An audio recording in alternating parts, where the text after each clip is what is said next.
Girls আমি কুলি পিঠা বানাইছি। কুলি পিঠার ভিতরে এই দেখুন নারকেলও দিয়েছি, এটা নারকেলের ক্ষীরা। তো এটা খাইতে অনেকটা টেস্টি,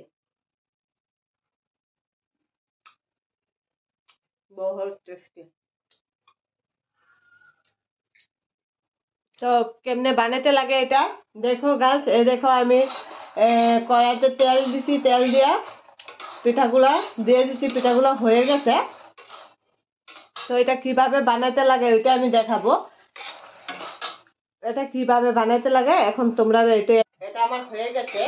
তো এটা আমি এখন নামাই নিচ্ছি।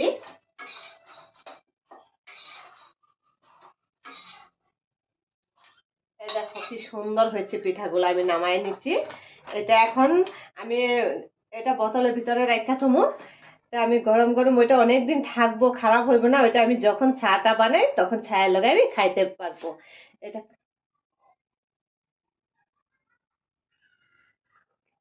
বাকি বাকি কয়টা আছে, এই কয়টা আমি এখন এখানে ভাজতে দিয়ে দিব। আমি তেলটা দিয়ে দিচ্ছি। এই দেখুন আমি তেলটা দিয়ে দিচ্ছি। এখন আমি এই বাকি কয়টা আছিল যে এই কয়টা আমি এখানে দিয়ে দিতেছি। কয়টা দিয়ে দিচ্ছি।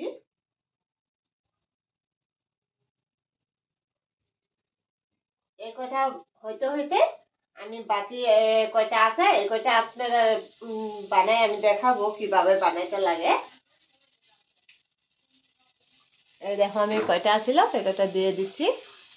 হ্যাঁ, এই কয়টা হইতে হইতে অল্প আমি এখানে কয়টা আছে সেই কয়টা কিভাবে বানাইতে লাগে এই কয়টা আমি দেখাবো। ফার্স্ট এরকম করে আটাটা নিতে লাগে। এটা ফার্স্ট গরম জল দিয়ে গুলতে লাগে।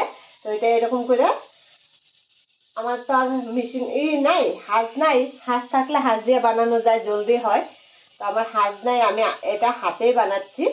তো হাতে আমি কিভাবে বানাচ্ছি এটা আমি দেখাচ্ছি। এভাবে হয়ে গেছে, কি সুন্দর হয়ে গেছে। এটার ভিতরে আমি এরকম করে নারকেলের ক্ষীরা দিচ্ছি। এই দেখো আমি নারকেলের ক্ষীরা দিচ্ছি। নারকেলের ক্ষীরা দিয়ে সুন্দর করে এটারে এরকম করে নিয়ে তারপরে এইভাবে আমি মুখটা বন্ধ করে দিচ্ছি। এইভাবে